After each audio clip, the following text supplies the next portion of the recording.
পৃথিবীর মানুষ, তোমরা তোমাদের ছেলে মেয়েকে সালাত আদায় করতে বলো যখন তার বয়স 7 বছর, পিটিয়ে সালাত আদায় করা হয় যখন তার বয়স 10 বছর। পিটিয়ে পিটিয়ে সালাত আদায় করা। তার জিম্মেদারি মূলত মায়ের, জিম্মেদারি মূলত বাপের। দুইজন মিলে সংসারটা ধ্বংস করেছে, কিছু করার নেই। ভুল বুঝেছেন দুইজন, ছেলেটাকে চোর বানালছেন, ছেলেটাকে প্রতারক বানিয়েছেন, ছেলেটাকে জাতির ক্ষতি করার জন্য মানুষ করেছেন, মূর্তি মূল্যায়ন করার জন্য করেছেন। কই আমি আব্দুর রাজ্জাক বিন ইউসুফ এসেছি, আপনার ছেলে তো আসেনি এখানে, কেন আসেনি? জবাব আমি দেব। আমি দিব কেন? আপনি দিবেন। কই আপনার মেয়ে তো আসেনি, বাড়িতে টিভি আছে, বড় মোবাইল হাতে আছে, নিয়ে বসে আছে। ওই ঘরে মেয়ে আছে জেনার চর্চা করে, ওই ঘরে ছেলে আছে জেনার চর্চা করে, ওই ঘরে কাজের মেয়ে আছে ওইও জেনার চর্চা করে। আল্লাহ মাফ করুক, আপনিও জেনার চর্চা করেন, আপনার স্ত্রী ওই ঘরে করে। তাহলে এই বাড়িটা জেনা দিয়ে সয়লাভ, বন্যা দিয়ে সয়লাভ হয় না? বন্যা দিয়ে তো বাড়ি এখন কি দিয়ে সয়লাভ? জেনা দিয়ে। আল্লাহ নবী বলছেন পৃথিবী ধ্বংসের লক্ষণ হচ্ছে বিদ্যা উঠে যাবে, মূর্খতা বেড়ে যাবে, মদ পান বেশি হয়ে যাবে, জেনা বেশি হয়ে যাবে, মহিলা বেশি হয়ে যাবে, পুরুষ কমে যাবে। একজন পুরুষের অধীনে থাকবে 70 জন, 50 জন নারী। 50 জন নয়, 50,000 থাকবে, 500 থাকবে, 5,000 থাকবে। বেহিসাব থাকবে কত নারীর সাথে পুরুষের জেনা, বেহিসাব। যারা জেনা করে বেড়ায় তাদের খোঁজ খবর নিয়ে দেখেন কত নারীর সাথে যার জেনা। ওই বোকা মহিলা ও বুঝে না তো আরো 5 জনের সাথে জেনা হয়। ও তো যার সাথে জেনা হয় সে মনে করছে শুধু আমার সাথে আছে। তুমি যখন কারোর সাথে ফেঁসেছ তখন বুঝতে হবে তুমি আরো 10 জনের সাথে ফেঁসে যাবা। তুমি যার সাথে ফেঁসে গেছো তোমাকে বুঝতে হবে ও আরো 10 জনের সাথে কি আছে? ফেঁসে আছে। এটা তার অভ্যাস। আল্লাহ নবী বলছেন হেমারে, গাধা যেমন গাভীর সাথে মিলে লজ্জা বুঝে না, ষাঁড় যেমন গাভীর সাথে মিলে লজ্জা জানে না, মানুষ তেমন খোলা মাঠে জেনা করবে লজ্জা বুঝবে না। এই কথা মুহাম্মদ সাল্লাল্লাহু আলাইহি ওয়াসাল্লাম বলেন।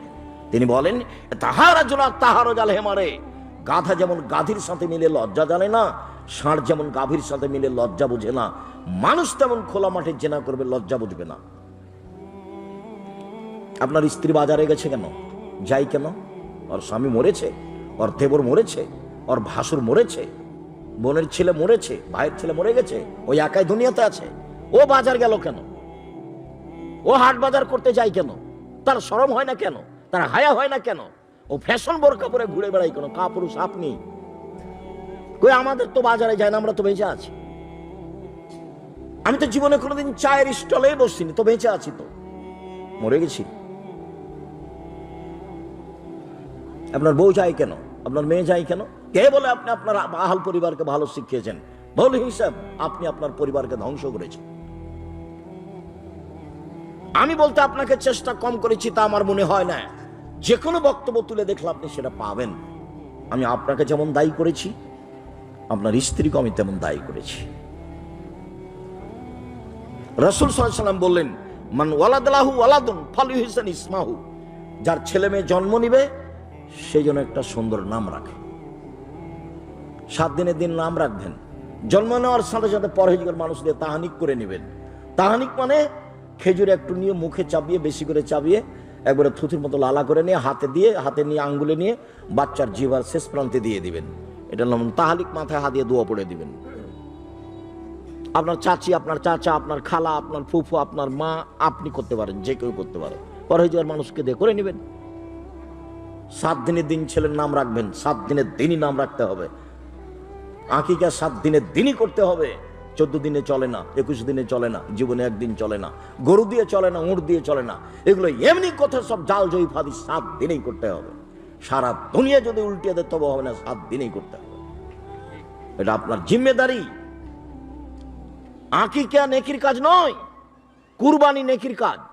আকিকা বাপের জিম্মেদারি, দায়িত্ব আপনি পালন করেননি। আমি কি করতে পারি? আমি তো বলে আসছি আপনাকে।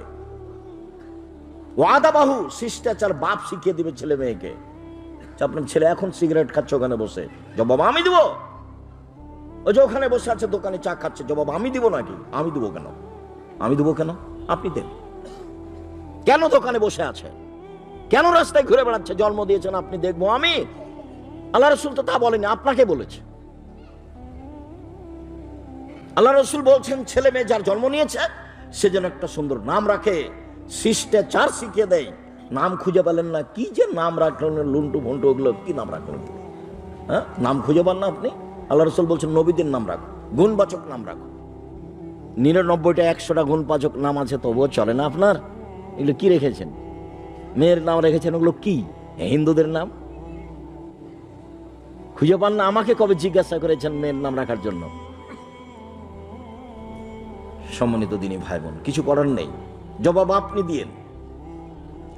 জবাব দেওয়ার জন্য প্রস্তুত থাকেন, জবাব দিতেই হবে। ছেলে মেয়েকে পড়াশোনা করাবেন আপনি। রাসূল সাল্লাল্লাহু আলাইহি সাল্লাম বলছেন মান আলা জারিয়া তাইনে, কেউ যদি 2টা মেয়ের লালন পালন করে, হাতা তাবলগা, বড় হওয়া পর্যন্ত লালন পালন, শিক্ষা দেওয়া, শিষ্টাচার শিক্ষা দেওয়া, বিদ্যা বুদ্ধি শিখিয়ে দেওয়া, তাহলে সেই বাপ আর আমি জান্নাতে একসাথে থাকবো। এইভাবে তখন তিনি আঙ্গুল দুটি জমা করে দিলেন আর বললেন কেউ যদি এতিমকে লালন পালন করে, এতিম, তাহলে সেই লোকটার আমি জান্নাতে একসাথে থাকবো। তবে এরকম আঙ্গুলের মধ্যে ফাঁক রাখলেন, বুঝাতে পারিনি কথা মনে হয়। তার মানে মেয়ের লালন পালন এতিমের লালন পালনের চেয়ে অনেক বেশি লাভের, অনেক বেশি গুরুত্বপূর্ণ। আবার বলছেন কেউ যদি 3টা মেয়ের লালন পালন করে, তখন আল্লাহ রাসূল বলছেন কি করবে? ফাআল্লামাহুন্না, বিদ্যা শিখিয়ে দিবে, ও আদাবাহুন্না, শিষ্টাচার শিখিয়ে দিবে, ওয়াহাসানা ইলাইহিন্না, তার সাথে ভালো আচরণ করবে, ও যাওয়াজাহুন্না, তার বিবাহ দিয়ে দিবে। তখন মেয়ে 3টি বিচারের মাঠে বাপকে জাহান্নাম থেকে বাঁচানোর জন্য অন্তরাল হবে। ওইদিকে জাহান্নাম, এদিকে ওর বাপ, মধ্যে মেয়েরা। মেয়েরা বলবে আমার বাপকে আগে জান্নাতে দেন, তারপরে কোনো কথা। এর চেয়ে শক্তিশালী মাধ্যম বিচারের মাঠে হবে না কেউ। খুব শক্তিশালী মাধ্যম। মেয়েরা বলবে আগে জান্নাত, তারপরে। তো আপনার মেয়ে যে বসে আছে, লোকের সাথে গল্প করে, সে মেয়ে হবে? বাজারে যাই, ওর নাকি নিজে বাজার না করলে নাকি হয় না, আপনার বাজার দিয়ে হয় না। তা আপনার স্বভাব ভালো নয়, সেই জন্য মেয়ের স্বভাব এরকম। দাঁত খুলে দেবো, দাঁত ভেঙে দেবো, বাইরে গেছিলি কেন?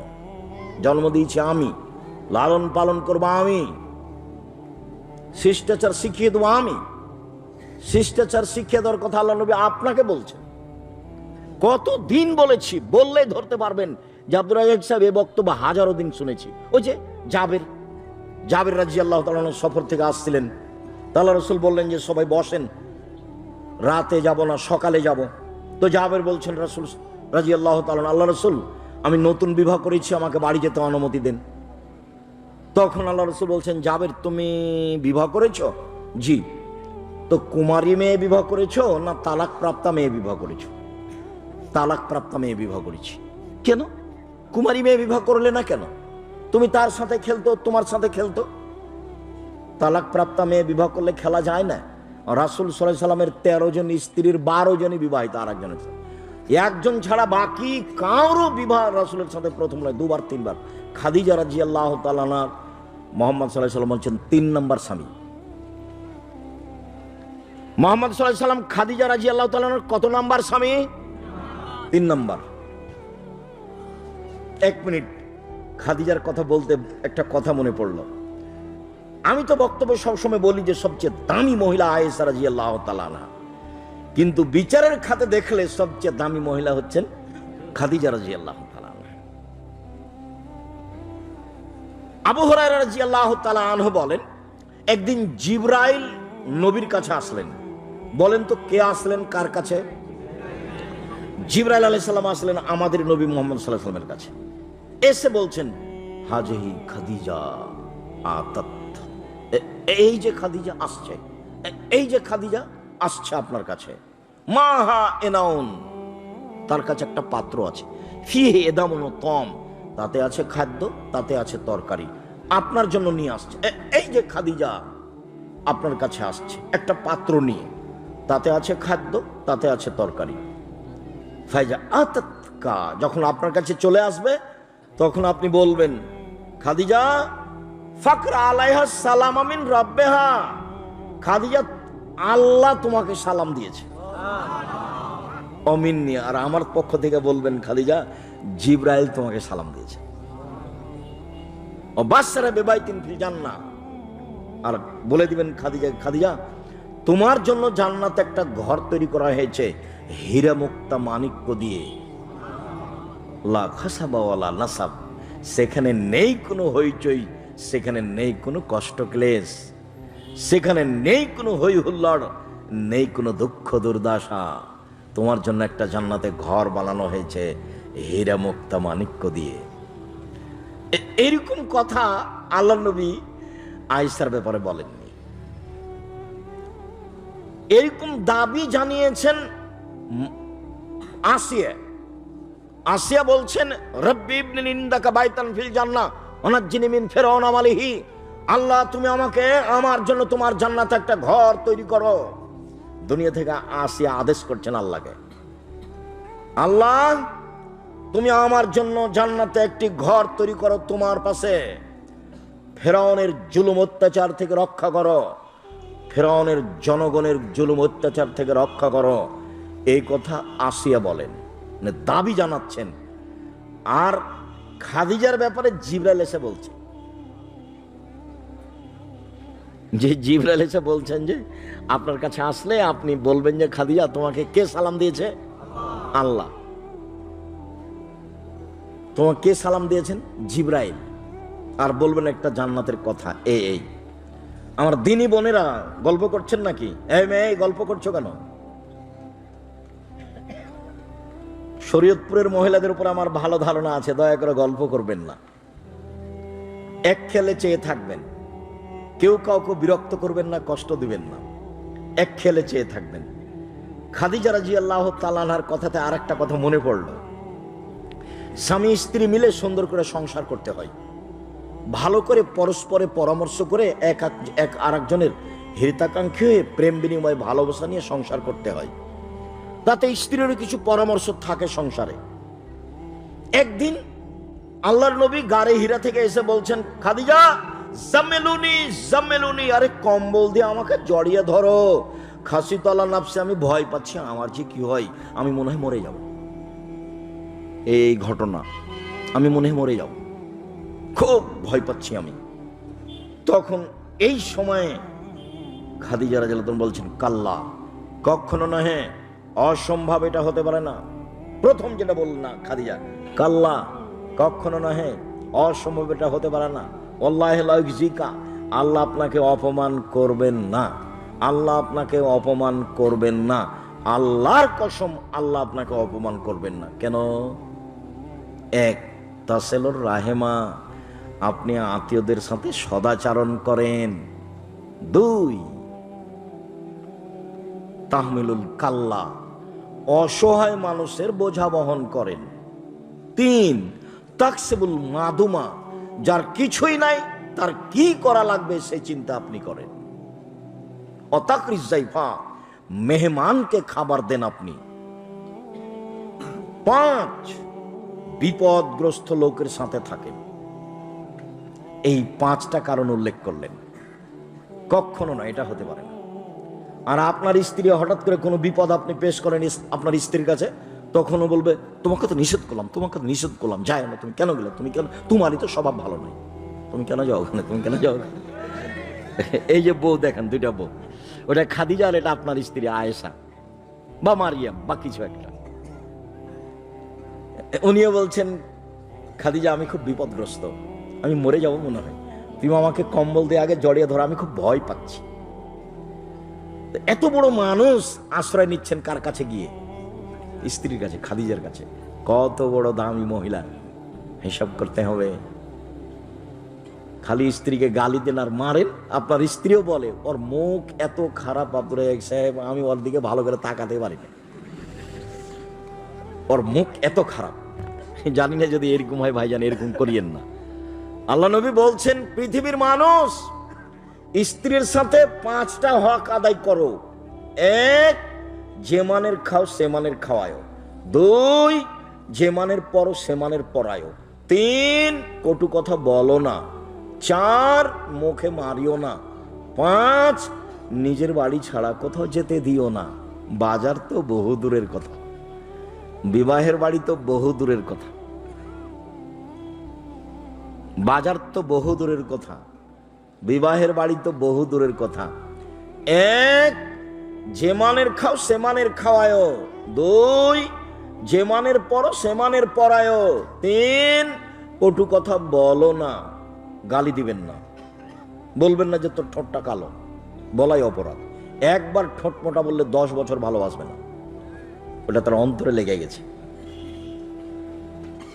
একবার রং কালো বললে আপনাকে 10 বছর ভালোবাসবে না। ও হলো প্রশংসা প্রিয় মানুষ, বুদ্ধি কম, প্রশংসা প্রিয় মানুষ।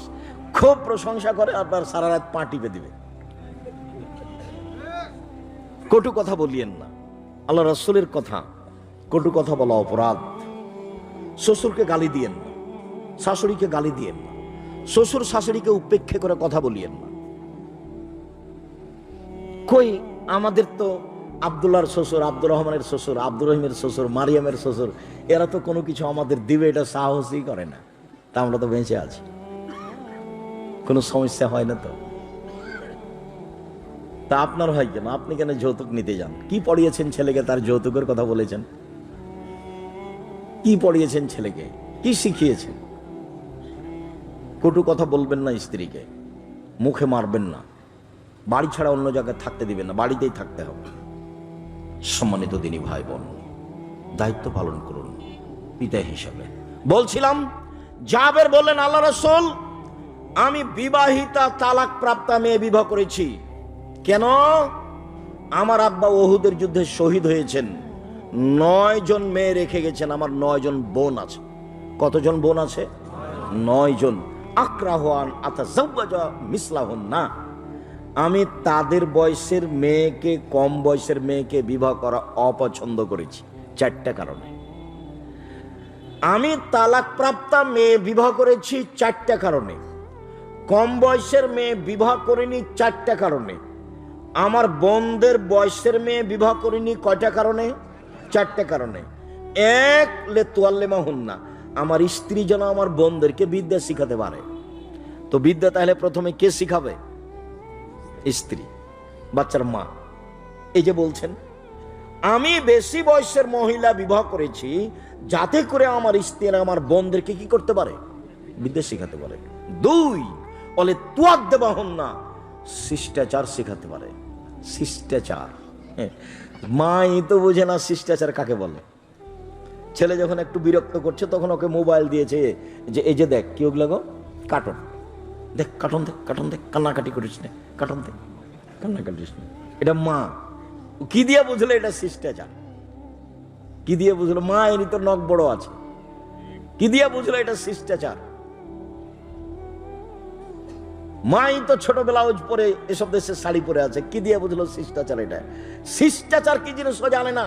ওর বাপে বিবাহ দিয়েছে, স্বামীর বাড়িতে গেছে, স্বামীর সাথে থেকেছে, তাই বাচ্চা হয়েছে, তাই হলো মা। প্রসাব করাতে পারলেই মা হওয়া যায় না, বাচ্চাকে দুধ খাওয়াতে পারলেই মা হওয়া যায় না। পাগলিও বাচ্চাকে দুধ খাওয়াতে পারে, কিন্তু পাগলি বাচ্চাকে শিষ্টাচার শিখাতে পারে না। পাগলির জানা নাই শিষ্টাচার কোনটা। সম্মানিত দিনী ভাই বোন, শিষ্টাচারই বুঝলাম না, বুঝতে হবে বিদ্যা ভিন্ন জিনিস, শিষ্টাচার ভিন্ন জিনিস। 3 বলে তুরাজ্জালাহুন্না, আমার স্ত্রী যেন আমার বোনদেরকে সাজগোজ করে পরিপাটি করে রাখতে পারে। বাচ্চাকে সাজগোজ করে পরিপাটি করে কে রাখবে? স্ত্রী, বাচ্চার মা। স্যান্ডেলটা ঠিক করে রাখবে, ডান পায়ে স্যান্ডেল পরাবে, জামা কাপড় পরিষ্কার করে রাখবে, আপনার সাজগোজ করে রাখবে, সবকিছু ঠিকঠাক করে রাখবে মা। ও কাজের মেয়ের হাতে দিয়েছে, তো কি শিখাবে? মা কি শিখাবে? মাই তো জানে না শিষ্টাচার কাকে বলে, পরিপাটি কাকে বলে মা জানে না, বাচ্চাকে কি শিখাবে? 4 বলে তাকুমা আলাইহিন্না, মা বাচ্চাদের উপরে পাহারা দিবে। মা হলো পাহারাদার, বাচ্চাদের জন্য পাহারাদার কে? মা। এ কথা আমি বলিনি, এ কথা মুহাম্মদ সাল্লাল্লাহু আলাইহি ওয়াসাল্লাম বলেন। মা হলো বাচ্চাদের পাহারাদার। আপনার স্ত্রী কি পাহারা দেয়? আপনার বাচ্চাদের কি পাহারা দেয়? ও কি করে? আর আপনিও দেখেন যে সুন্দর রান্না করতে পারে, তো প্রশংসার শেষ নাই। খুব ভালো রান্না করতে পারে, বুদ্ধি ভালো আছে, কি যে বুদ্ধি ভালো আছে, বেশ কথা বলতে পারে, কোনটার নাম যে শিষ্টাচার। সম্মানিত দিনী ভাই বোন, বলছিলাম শিষ্টাচার বাচ্চাকে শিখাবে বাপ, শিষ্টাচার বাচ্চাকে শিখাবে মা। যেদিন শিষ্টাচার নিয়ে কথা হবে সেই দিন, আজকের মতো তোমরা তোমাদের ছেলে মেয়েকে সালাত আদায় করতে বলো, সাত দিয়ে সালাত আদায় করা 10 বছর বয়সে, 15 বছর বয়সের ছেলে মেয়ে সালাত আদায় করে না, তখনও বাপ বেঁচে আছে, এই কথা মিথ্যা। 15 বছর বয়সের ছেলে মেয়ে সালাত আদায় করে না, তখনও বাপ বেঁচে আছে, এই কথা ঠিক নয়, এটা মিথ্যা কথা। বাপ বেঁচে নেই। আব্দুল রাজ্জাক সাহেব আছে তো আমি নিজে বাপ, তা আমি কেমনে বলি আপনি বাপ? দেখবেন আপনি বাপ কাকে বলে, 1 মিনিট দেখেন তো বাপ কাকে বলে। দেখেন না বুখারী মুসলিমের হাদিস, আপনি জানেন, আবারও মনে পড়বে, বললেই খুব ভালোভাবে মনে পড়বে। দেখেন বাপ কাকে বলে। আয়েশা রাদিয়াল্লাহু তাআলা আনহা বলেন, আমরা যুদ্ধ থেকে আসছিলাম, হঠাৎ করে আমার গলার হার হারিয়ে গেল।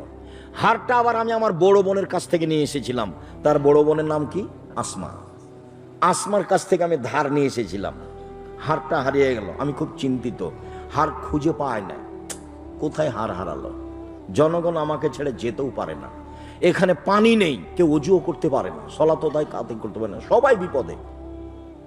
তো জনগণ বলল আমার আব্বাকে গিয়ে, আপনি জানেন আপনার মেয়ে কি করেছে? কি করেছে? আরে আপনার মেয়ে তো হার হারিয়ে দিয়েছে, আমরা তো হার খুঁজেও পাচ্ছি না, এখান থেকে যেতেও পারছি না, এখানে পানিও নেই, অজুও করতে পারছি না, সলাত আদায় করতে পারছি না, আমরা বড় বিপদে, তাই আমার মেয়েটা ঘটিয়েছে। এখন খাদিজা আয়েশা রাদিয়াল্লাহু তাআলা বলছেন, আসলেন আবু বকর, নাম করে বলছেন আবু বকর সিদ্দিক আসলেন। তখন আমার স্বামী আমার উরু রানের উপরে মাথা দিয়ে ঘুমাচ্ছিলেন। এই সময়তে যদি আমাদের দেশের কোনো বাপ দেখে যে জামাই মেয়ের উরু রানের উপরে মাথা দিয়ে ঘুমাচ্ছে, তাহলে বাপ এইভাবে ঘুরে যাবে, উল্টে চলে যাবে তাড়াহুড়া করে, তাই না? আমার আব্বা আবু বকর সিদ্দিক যখন রাদিয়াল্লাহু তাআলা আমার কাছে আসলেন, তখন আমার স্বামী আমার উরু, আমার রানের উপরে মাথা দিয়ে ঘুমাচ্ছিলেন। ফাল্লাকা জানি লাকসাতান শাদীদা, খুব জোরে থাপ্পড় বা গুতা বা কিল মারলেন আমার কোমরের উপরে, এত জোরে মারলেন, যদি আমার স্বামী আমার উরু রানের উপরে মাথা দিয়ে না ঘুমাতেন, তাহলে মায়ের কারণে আমি দৌড়ে সরে যেতাম, এত জোরে মারলেন। বুখারী মুসলিম। পৃথিবীর সবচেয়ে বড় মানুষে মারলেন, নবী রাসূল ব্যতীত পৃথিবীর ইতিহাসে এত বড় মানুষকে জন্ম নেয়নি। আবু বকর সিদ্দিক রাদিয়াল্লাহু তাআলার যে সম্মানী মানুষ পৃথিবীতে কেউ নেই মানুষ হিসাবে। নবী রাসূল বাদ দিলে আদম থেকে নিয়ে কিয়ামত পর্যন্ত সবচেয়ে দামি মানুষকে আবু বকর সিদ্দিক রাদিয়াল্লাহু তাআলা। পৃথিবীর ইতিহাসে এত দামি মানুষ কেউ নেই, সবচেয়ে দামি মানুষ মারলেন, সবচেয়ে দামি মহিলাকে মারলেন। কাকে মারলেন? আয়েশা রাদিয়াল্লাহু তাআলা আনহাকে মারলেন। আল্লাহ রাসূল বলছেন, বহু পুরুষ বড় বড় জান্নাত পাবে, তবে মহিলারা বড় জান্নাত পাবে না, মাত্র 3 জন। 1 ফেরাউনের স্ত্রী আসিয়া, 2 ঈসা আলাইহিস সালামের মা মারিয়াম, 3 ফাজলু আয়েশা আলা সাইরিন নিসায়ে কাফাদিল সারিদারা সাইরি তমে। আয়েশার সম্মান পৃথিবীতে সকল মহিলার উপরে, সারিদ খাদ্য যেমন সব খাদ্যের উপরে সম্মানী ভালো, সারিদ খাদ্য যেমন সবচেয়ে ভালো, গোস্তের ঝোলে রুটি ভিজালে তাকে সারিদ বলে, এইটা যেমন খাদ্যের মধ্যে সবচেয়ে ভালো, সারা পৃথিবীতে নারীর মধ্যে সবচেয়ে ভালো হলো আয়েশা রাদিয়াল্লাহু তাআলা আনহা। আয়েশা রাদিয়াল্লাহু তাআলা আনহাকে মারলেন, জামাইয়ের সামনে মারলেন, সবচেয়ে বড় মানুষের সামনে মারলেন। পৃথিবীর ইতিহাসে আদম থেকে নিয়ে কিয়ামত পর্যন্ত এত বড় মানুষকে জন্ম নেয়নি। তিনি কে? তিনি হচ্ছেন মুহাম্মদ সাল্লাল্লাহু আলাইহি সাল্লাম। সবচেয়ে বড় মানুষে মারলেন, সবচেয়ে বড় মহিলাকে মারলেন, সবচেয়ে বড় মানুষের সামনে মারলেন, বিবাহদারী মেয়েকে মারলেন, পূর্ণ যুবতী মেয়েকে মারলেন, জামাইয়ের সামনে মারলেন, খোলা মাঠে মারলেন, হাত দিয়ে মারলেন, সবচেয়ে বড় মানুষে মারলেন, সবচেয়ে বড় মানুষের সামনে মারলেন, সবচেয়ে বড় মহিলাকে মারলেন, হাত দিয়ে মারলেন, বিবাহদারী মেয়েকে মারলেন, পূর্ণ যুবতী মেয়েকে মারলেন, জামাইয়ের সামনে মারলেন, খোলা মাঠে মারলেন, প্রায় 1400 মানুষের সামনে মারলেন।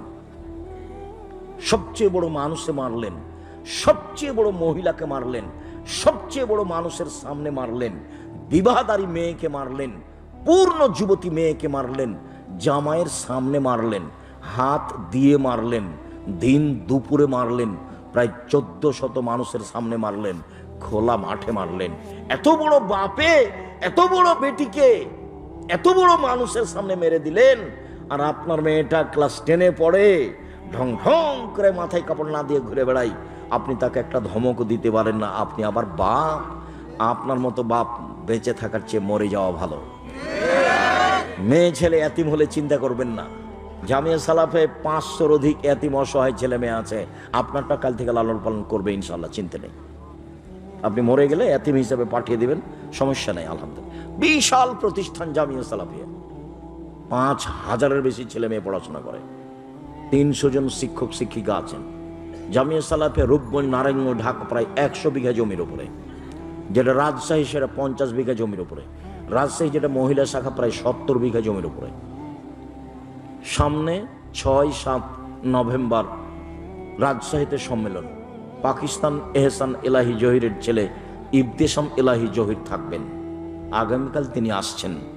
বড় বড় দেশের ডক্টরেরা থাকবেন, আমিও আপনাদের সাথে ভাঙাচোরা থাকবো ইনশাআল্লাহ। আন্তরিকভাবে দাওয়াত রইল, বিষয়ভিত্তিক বক্তব্য হবে, অবশ্যই যাবেন।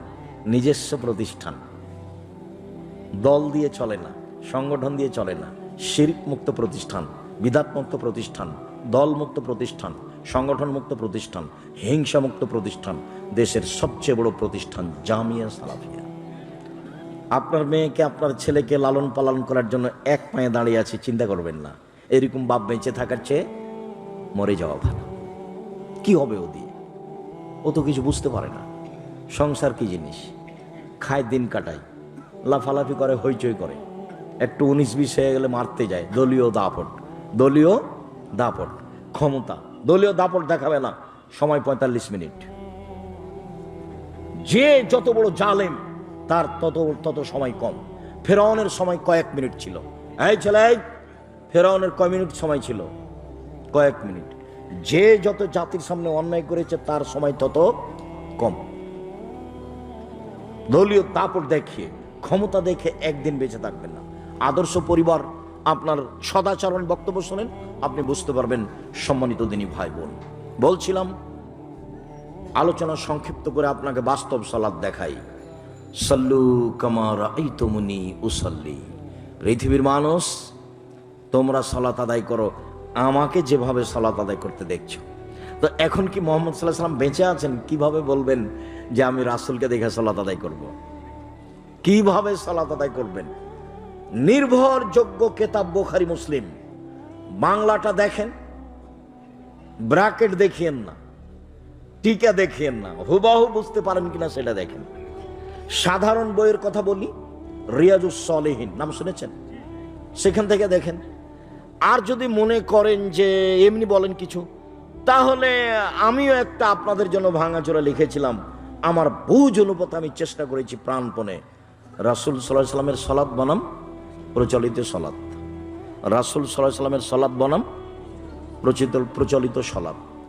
তাহলে প্রচলিত সালাত আর একটা আছে, নাওয়াইতু নুসাল্লি আরবা রাকাতিন লিজ-জোহরে। নিয়ত করলে সালাত বাতিল, এই কথাই ঠিক। মুখে নিয়ত উচ্চারণ করলে তার নাম বেদাত। এই ছেলে, তোমার সামনে দিয়ে মোটরসাইকেল স্টার্ট করছে, যাচ্ছে, তুমি দেখো না কেন? গাড়ি ওইদিকে নিয়ে স্টার্ট দিতে হবে। তুমি ওখানে দাঁড়িয়ে কি করছো? দায়িত্ব পালন করো। সম্মানিত দিনী ভাই বোন, বলছিলাম পৃথিবীর মানুষ যেভাবে আমাকে সালাত আদায় করতে দেখছো সেভাবে সালাত আদায় করো। তো এখন তো মুহাম্মদ সাল্লাল্লাহু আলাইহি ওয়াসাল্লাম বেঁচে নেই, তো আশ্রয় নেবেন কোথায়? আমি পরামর্শ কোথায় দিলাম? বুখারী মুসলিম। তারপর আর একটি কি পরামর্শ দিলাম? রিয়াজুস সালিহিন। আরো বিদ্যানের কিতাব আছে, আমিও চেষ্টা করেছি হুবাহু রাসূলের সালাতের সাথে মিলানো, হুবাহু রাসূলের সালাতের সাথে মিলানো। বইয়ের নাম রাসূল সাল্লাল্লাহু আলাইহি ওয়াসাল্লামের সালাত বনাম প্রচলিত সালাত। এমনি আপনি আপনার পরিবার ঠিক করতে গিয়ে আদর্শ পরিবার বই পড়েন, আদর্শ নারী বই পড়েন, এগুলো খুবই জরুরি সমাজের জন্য। কেননা আপনার এলাকাতে বিবাহ পড়ানো যেটা আছে, আমি চট্টগ্রামে বিবাহ পড়াতে গেছি, কিন্তু আমি বৃহত্তর ফরিদপুর শরীয়তপুরে কোথাও বিবাহ পড়াতে এসেছি তা আমার মনে নেই। তবে আমি চট্টগ্রামে দেখেছি যে বিবাহ পড়ানোর সময় একটা লাগে, উকিল বাপ লাগে, আর সেদিন থেকে উকিল বাপ হয়ে যায়। সেদিন থেকে উকিল বাপ এ মেয়ের সংবাদ রাখে, খবর রাখে, বিবাহ শাদীতে দাওয়াত দেয়, এও যায় উকিল বাপের বাড়ি, উকিল বাপও আসে এ মেয়ের বাড়ি। উকিল বাপই হারাম, উকিল বাপই হারাম। উকিল বাপ যদি বানাতে হয় তো নিজের বাপকে মারতে হবে, তারপরে ও ভোদাই হোক আর যাই হোক, ওর বাপই হলো উকিল। ওর বাপের অবর্তমানে তার দাদা, তার দাদা না থাকলে তার চাচারা, তার চাচারা না থাকলে তার ভাইরা, এরাই বিবাহ পড়াবে। অভিভাবক ছাড়া বিবাহ বাতিল, কোর্টের বিবাহ বাতিল, কোর্টের বিবাহ বাতিল। পিতা না থাকলে সে বিবাহ বাতিল, পিতা উপস্থিত না থাকলে সে বিবাহ বাতিল।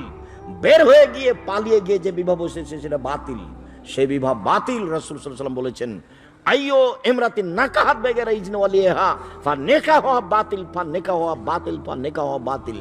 যে বিবাহ বাপ ছাড়া হবে সেই বিবাহ বাতিল, সে বিবাহ বাতিল, সে বিবাহ বাতিল।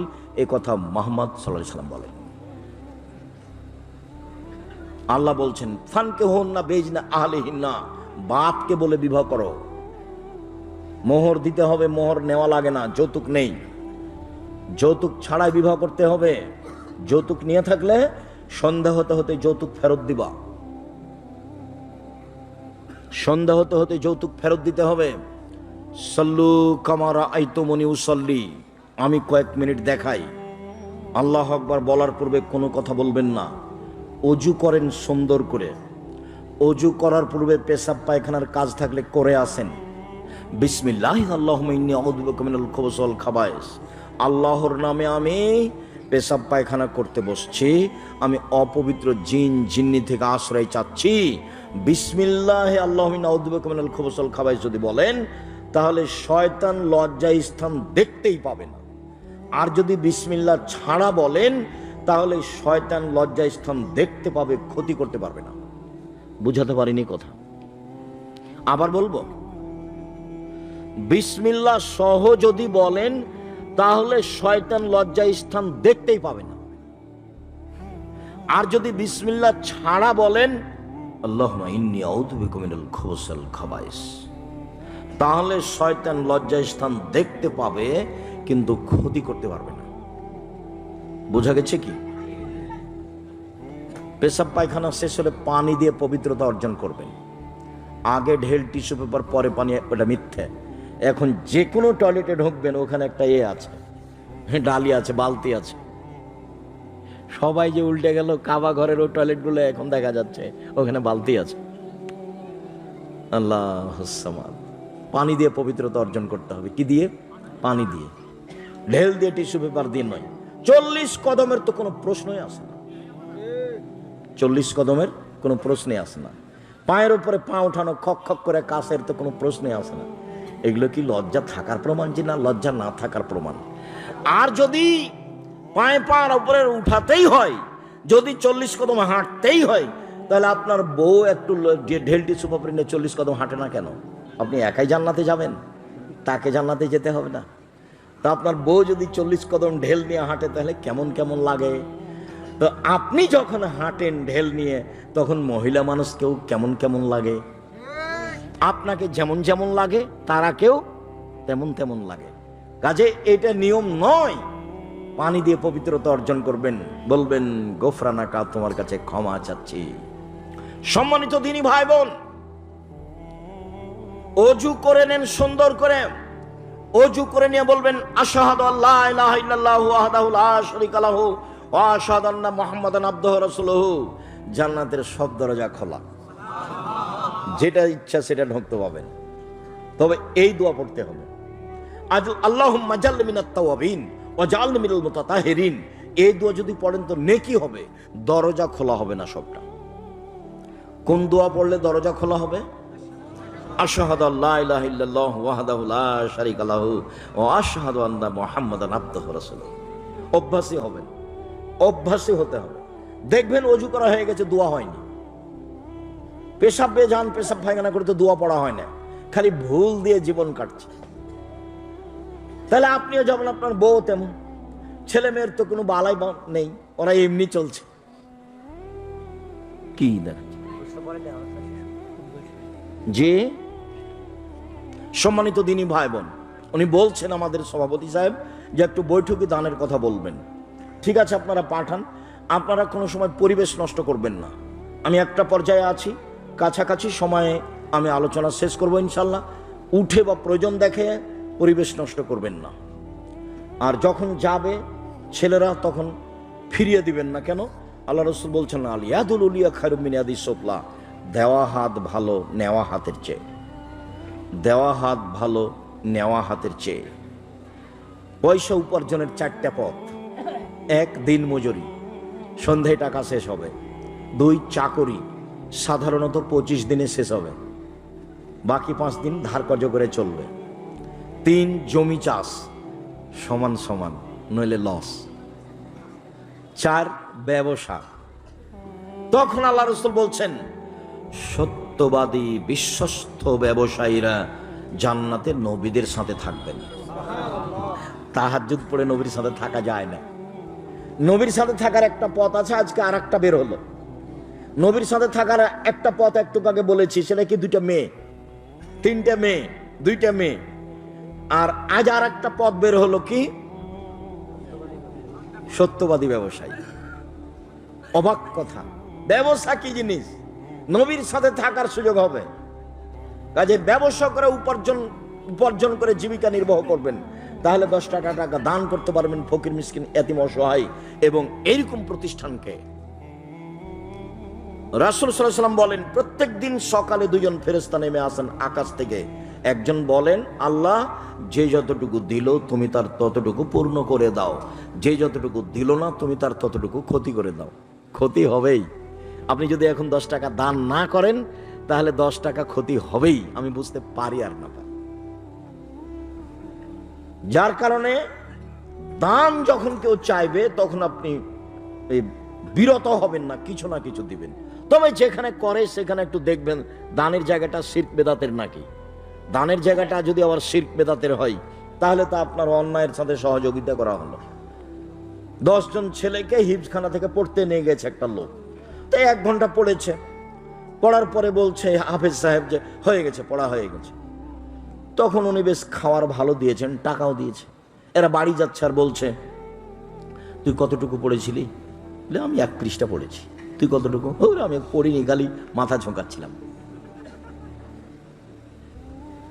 বড় টুপি মাথায় আছে, ওপর একটা রুমাল আছে।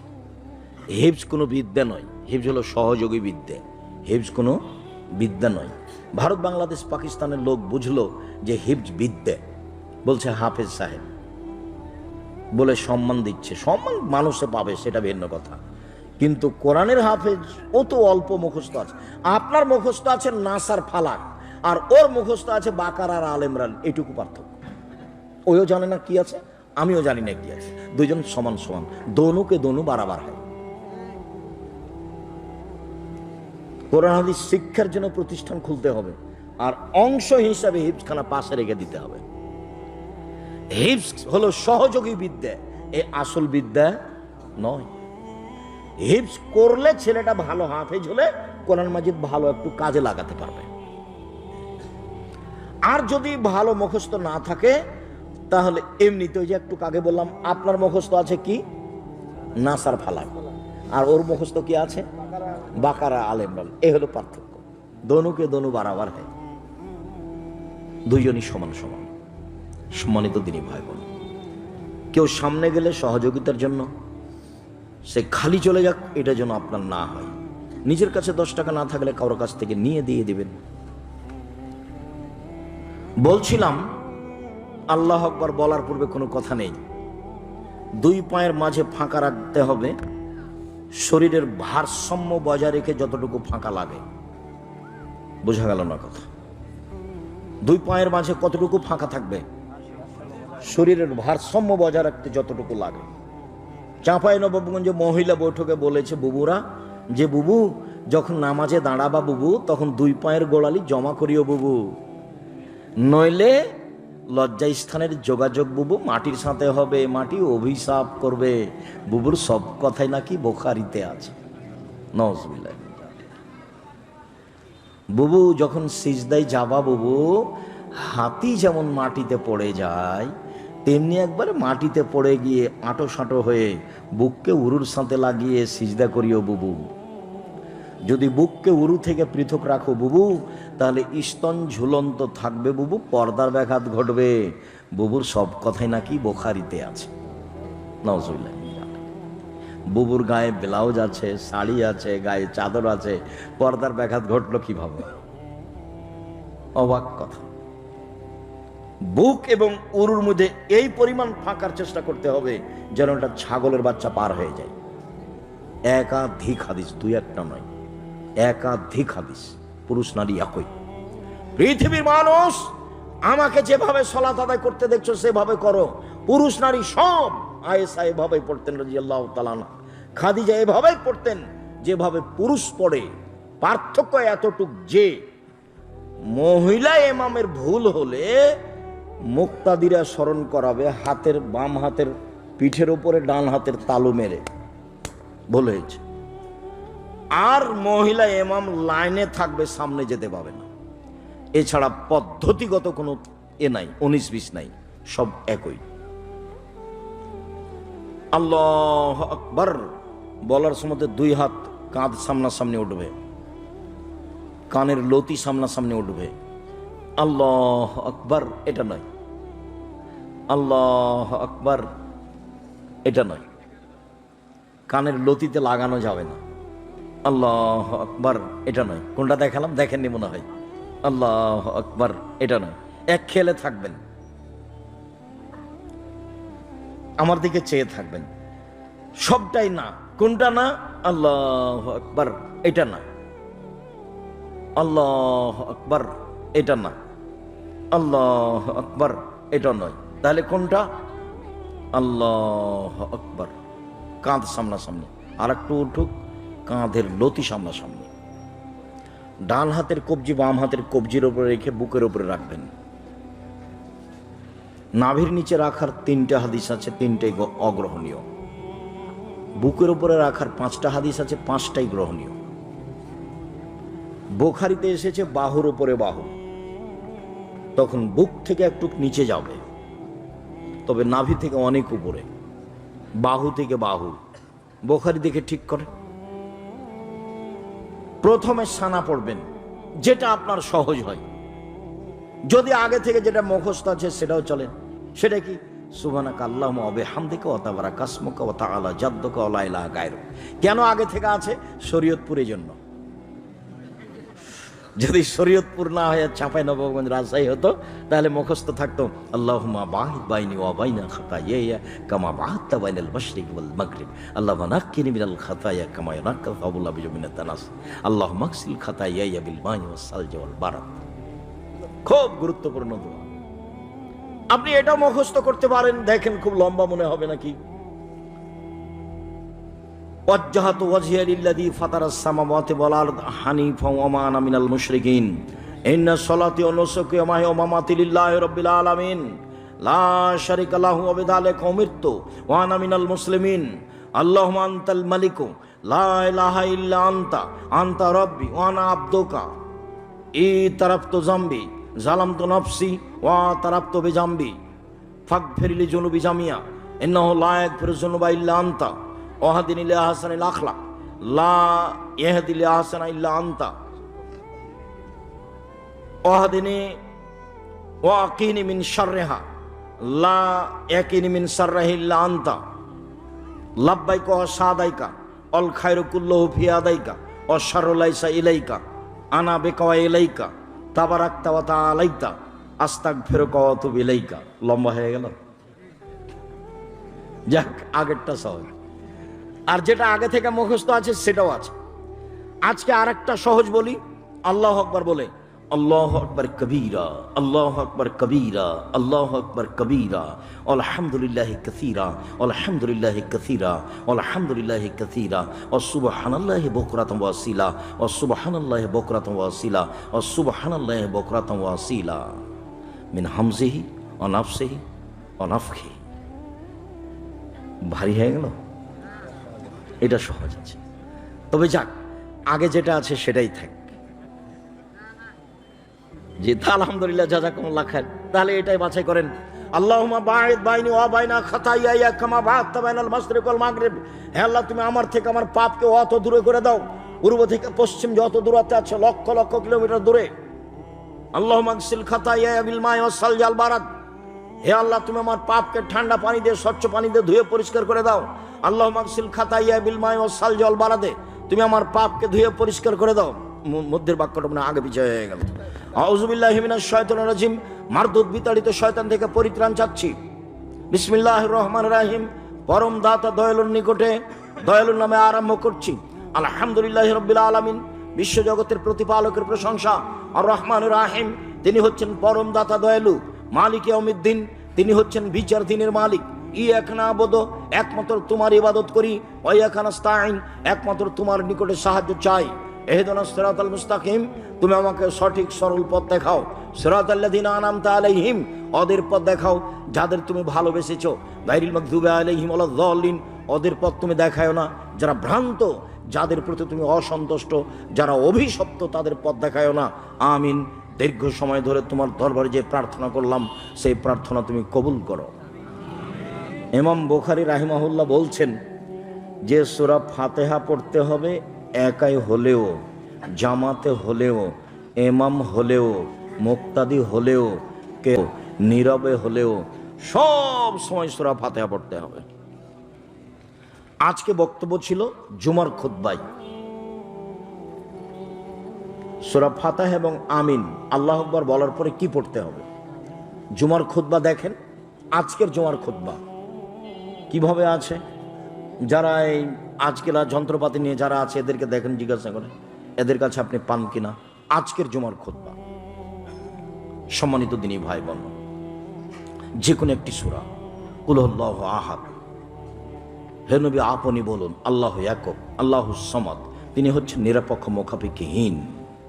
লাম ইয়ালিদ, তিনি কাউকে জন্ম দেননি। ওয়ালাম ইউলাদ, তিনি কারো থেকে জন্ম নেননি। ওয়ালাম ইয়াকুল্লাহু কুফুয়ান আহাদ, তার সমকক্ষ কেউ নেই। আল্লাহু আকবার বলে হাত ওই পর্যন্ত নিয়ে যাবেন। দুই একটা হাদিস নয়, সব বুখারী মুসলিম। আর বগলে ছিল কি পুতুল ছিল, সেজন্য হাত উঠাতে হবে, এগুলো ভুয়া কথা চলছে। কত যে জাল জয়ীফ হাদিস আছে, এগুলো সব অহেতুক কথা। অনেক হাদিস সাহাবী তাবেঈ থেকে। হাত ওই পর্যন্ত উঠিয়ে ছেড়ে দিয়ে রুকুতে চলেন। রুকুতে যাওয়ার পূর্বে আপনার সাথে জরুরি কয়েকটি কথা। একাধিক সহিহ হাদিসে এসেছে, মাথাটা উঁচুও হবে না, মাথা নিচুও হবে না, সোজা থাকবে। মাথা উঁচুও হবে না, মাথা নিচুও হবে না। হাত দুটি রডের মতো সোজা হয়ে থাকবে। আঙ্গুলগুলি খোলা খোলা করে হাঁটু চেপে ধরে থাকতে হবে। পিঠের লম্বা হাড়টা একবারে সোজা থাকবে। তারপর আপনি বলবেন সুবহান রাব্বিয়াল আযীম যতবার ইচ্ছে। নইলে আপনি বলবেন সুবহুন কুদ্দুসুন রব্বুল মালাইকাতুর রূহ যতবার ইচ্ছে। নইলে আপনি বলবেন সুবহানাজিল জাবরুতি ওয়াল মালাকুতি ওয়াল কিবরি ওয়াল আজমাত যতবার ইচ্ছে। নইলে আপনি বলবেন সুবহানাকা আল্লাহুম্মা রাব্বানা ওয়া বিহামদিকা আল্লাহুম্মা ইগফিরলি, হে আল্লাহ, তোমার প্রশংসা সহকারে তোমার পবিত্রতা বর্ণনা করছি, তুমি আমাকে ক্ষমা করো যতবার ইচ্ছে। এবার সামি আল্লাহু লিমান হামিদা, আল্লাহ ওই লোকের প্রশংসা শুনলো যে তার প্রশংসা করলো। হামদান কাসিরান তাইয়িবান মুবারাকান ফি, খুব তার প্রশংসা, মঙ্গলময় তার প্রশংসা, বরকতময় তার প্রশংসা। মিলা সমাতে, আকাশ পরিমাণ প্রশংসা। মিলা নার্জ, জমিন পরিমাণ প্রশংসা। মিলামা বাইনাহুমা, আকাশ জমিনের মধ্যে যে ফাঁকা রয়েছে এই পরিমাণ প্রশংসা। মিলামা শাইতা মিন শাইইন বাদ, এরপরে তুমি যত চাও তত তোমার প্রশংসা, তুমি জানো তুমি কত চাও। এইভাবে আপনি দাঁড়িয়ে দাঁড়িয়ে বলতে থাকবেন আর হাত ছাড়া থাকবে। কেন? আল্লাহ রাসূল বলছেন রুকু থেকে যখন মানুষ দাঁড়াবে তখন এমনভাবে দাঁড়াবে প্রত্যেকটা জোড় যেন স্ব স্থানে যেতে পারে, জোড়ের হাড়ের মাথা যেন স্ব স্থানে যেতে পারে। আপনি রুকু থেকে যদি আবার হাত বাঁধেন তাহলে এটা স্বস্থানে যাবে না। রুকু থেকে উঠে হাত ছেড়ে দিয়ে দাঁড়িয়ে থাকবেন। সিজদায় যাওয়ার পূর্বে আপনার সাথে জরুরি কয়েকটি কথা। রাসূল সাল্লাল্লাহু আলাইহি ওয়াসাল্লাম বলেন, আমাকে আদেশ করা হয়েছে 7 হাড়ের উপরে সিজদা করব। নাক কপাল 1, 2 হাত 3, 2 হাঁটু 5, 2 পায়ের বৃদ্ধাঙ্গুল 7, এই 7-এর উপরে আমি সিজদা করব। এইটা আমাকে আদেশ করা হয়েছে। আপনার যদি শরীর হাত চুলকানো লাগে তাহলে আপনি সিজদায় চুলকায়েন না, উঠে আসেন তারপরে। কেন? যদি আপনি হাত উঠিয়ে নেন তাহলে এখন কয়টা থাকবে মাটিতে লেগে? 6টা, যেটা আদেশের বিপরীত হয়ে যাবে। আর এই সময়ে মাথার চুল জড়ো করতে নিষেধ করা হয়েছে। মহিলারা সাধারণত চুল ছেড়ে সালাত আদায় করবে। বেনি গাঁথা থাকলে পিছনে করে দিবে, যদি বেনি গাঁথা না থাকে তাহলে খোপা খুলে দিয়ে সালাত আদায় করতে হবে। চুলকে তাও সিজদায় যাওয়ার সুযোগ দিতে হবে। হাত জড়ানো নিষেধ, কঠিনভাবে নিষেধ। প্যান্ট যদি জড়ানো লাগে তাহলে কোমরে জড়াতে হবে, নিচে থেকে উপরে উঠানো যাবে না, এটা হারাম। নিচে থেকে কেটে নিতে হবে। আগামীকাল সন্ধ্যা হতে হতে তোমাদের যদি কোনো প্যান্ট বড় থাকে তাহলে কেটে নিবা। বক্তব্যের সাথে মুনাফিকি করে কোনো লাভ নাই। 3 শ্রেণীর মানুষের সাথে আল্লাহ কথা বলবেন না, তার মধ্যে তুমি একজন। আব্দুল রাজ্জাক, আমি? হ্যাঁ তুমি। কেন? তোমার প্যান্টটা কোথায় থাকে? টাকনুর নিচে। 3 শ্রেণীর মানুষের সাথে আল্লাহ কথা বলবেন না, তার মধ্যে তুমি একজন। যার পায়জামা প্যান্ট লুঙ্গি টাকনুর নিচে থাকে তার সাথে আল্লাহ কথা বলবেন না। বেশি বয়সে জেনা করে যে তার সাথে আল্লাহ কথা বলবেন না। মিথ্যা কথায় দায়িত্ব পালন করে যে তার সাথে আল্লাহ কথা বলবেন না। এগুলো হচ্ছে মহাপাপ। টাকনুর নিচে প্যান্ট রাখা, পায়জামা লুঙ্গি রাখা মহাপাপ। জুব্বা যদি টাকনুর নিচে যায় একই হুকুম। যেগুলো গায়ের পোশাক টাকনুর নিচে যেতে পাবে না। যেগুলো পা থেকে ওর উপর উঠছে পায়জামা সেটা এর অন্তর্ভুক্ত। মোজা এটার অন্তর্ভুক্ত নয়। বুঝতে পারেননি কথা? সম্মানিত দিনী ভাই বোন, আমার দিনী বোনেরাও খোপা বেঁধে সালাত আদায় করবেন না। হয় বেনি গাঁথা থাকবে, না হয় খোপা খুলে দিতে হবে।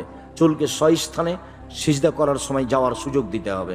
বলছিলাম সিজদা আপনি বলবেন সুবহান রব্বিল আলা যতবার ইচ্ছে। 5, 10 একটা ঠিক নয়। 3, 5, 10 একটা ঠিক নয়। আপনি বলবেন সুবহুন কুদ্দুসুন রব্বুল মালাইকাতুর রূহ। আপনি বলবেন আল্লাহুম্মা গফিরলি যামবি কুল্লাহু ওয়া দিক্কাহু ওয়া জুল্লাহু ওয়াল্লাহু আখিরু ওয়া নিয়াতাহু সিররা। হে আল্লাহ, তুমি আমার আগের পাপ, পরের পাপ, ছোট পাপ, বড় পাপ, প্রকাশ্য পাপ, অপ্রকাশ্য পাপ, যত পাপ করেছি সব ক্ষমা করে দাও। নইলে আপনি বলবেন আল্লাহুম্মা, হে আল্লাহ, সাজাদতু লাকা, তোমার জন্য আমি সিজদা করেছি। ওয়া আমানতু বিকা, তোমার প্রতি আমি ঈমান এনেছি। ওয়া আসলামতু লাকা, তোমার কাছে আমি আত্মসমর্পণ করলাম। সাজাদা ওয়াজহিয়ে, আমার কপাল তোমার নিকটে নত হয়েছে। তুমি তাকে সৃষ্টি করেছ, তুমি তাতে কান শোনার ক্ষমতা দিয়েছ, তুমি তাতে কথা বলার ক্ষমতা দিয়েছ, তুমি উত্তম সৃষ্টিকারী। দেখেন আগের জুমার বক্তব্যে বলা আছে। সম্মানিত দিনী ভাই বোন, অনেক দোয়া পড়েন। নইলে আপনি পড়েন সুবহানাকা আল্লাহুম্মা রাব্বানা ওয়া বিহামদিকা আল্লাহুম্মা গফিরলি। যা পড়েছেন রুকুতে তা পড়বেন সিজদায়, উঠে আসেন আল্লাহুম্মা গফিরলি ওয়ারহামনি ওয়াহদিনি ওয়াফিনি ওয়ারজুকনি। হে আল্লাহ, তুমি আমাকে হেদায়েত দান করো, আমাকে খেতে দাও, আমার প্রতি দয়া করো, আমাকে মাফ করো যতবার ইচ্ছে। এরপরে আবার সিজদায় যাবেন, উঠে আসেন। এ হলো 1 রাকাত। এভাবে আরেক রাকাত। এরপরে আপনি আত্তাহিয়াতুর বৈঠকে বসবেন। বাম পায়ের পাতার উপরে বসবেন, ডান পা খাড়ো করে রাখবেন। ডান পায়ের আঙ্গুল কেবলামুখী থাকবে, বৃদ্ধা আঙ্গুল। বাম পায়ের পাতার উপরে বসে থাকবেন আর ডান পা খাড়ো করে রাখবেন। আর যদি সালামের বৈঠক হয়, 1 রাকাতে সালাম আছে তা হলো বিতর, 2 রাকাতে সালাম আছে তা হলো ফজর, 3 রাকাতে সালাম আছে তা হলো মাগরিব, 4 রাকাতে সালাম আছে তা হলো জোহর, আসর, এশা। সালামের বৈঠকে বাম পাকে ডান দিকে বের করে দিবেন আর নিতবম পিছনটাকে মাটির উপরে রেখে দিবেন। আর বাম হাতের আঙ্গুলগুলি জমা জমা রাখবেন আর ডান হাতের আঙ্গুল 2টা জমা করে নিয়ে 3টা আঙ্গুলের নখের উপরে বৃদ্ধাঙ্গুলের পেট রাখবেন। করেন তো দেখি। জি, এরকম গোলাকার থাকবে, অবিরাম নড়বে। ইল্লাল্লাহর সময়তে একবার উঠাতে হবে, এর প্রমাণে কোনো জাল ভুয়া আদিশ নেই, এমনিতেই চলছে। এটা হলো শয়তানকে আঘাত করা। আত্তাহিয়াতও পড়বেন, দরুদ পড়বেন, দোয়ায়ে মাসুরা পড়বেন, এরপরে পড়বেন রব্বির হামহুমা কামা রাব্বায়ানি সাগীরা। এটা আমার পরামর্শ, এটাই পড়তে হবে এই কথা নয়, এটা আমার পরামর্শ। এরপরে আপনি চেষ্টা করবেন কিভাবে আর কিছু করা যায়। সম্মানিত দিনী ভাই বোন, এরপরে সালাম, এরপরে যা হবে তা জিকির। এখন দোয়া কবুল হয়, মানে জিকিরে দোয়া কবুল হয়। হাত তুলে দোয়া করা আপনার ব্যক্তিগত ব্যাপার। 35টি হাদিস আছে, সহিহ হাদিস, হাত তুলে দোয়া করার। 14টি স্থান আছে হাত তুলে দোয়া করার, যা দোয়ার বইয়ে আইনে রাসূল সাল্লাল্লাহু আলাইহি ওয়াসাল্লাম দোয়া অধ্যায় বইয়ে বিস্তারিত দেওয়া আছে। যাওয়ার সময় তো অবশ্যই সাথে নিয়ে যাবেন। খালি গিয়ে মনে করবেন না যে আমি সফল হয়েছি। আদর্শ নারী হোক, আদর্শ পরিবার হোক, বা যেটাই হোক না কেন, 2-4টা বই হাতে নিয়ে যাবেন। আর এই এলাকাগুলিতে শিরক বেদাত পরিপূর্ণ, এই বইগুলি সেসব জায়গায় দেওয়ার চেষ্টা করবেন। কেউ যদি পড়ে তাহলে আপনি সফল হবেন। সম্মানিত দিনী বোন, আপনাকে নিয়ে 2-3টি কথা। এই ছেলে বসো। সম্মানিত দিনী বোন, আল্লাহ রাসূল বললেন, খায়রুন নিসায়ে, সবচেয়ে ভালো নারী কে? স্বামীর সাথে প্রেম বিনিময়ে, সুলভ আচরণে কথা বলে যে। কে?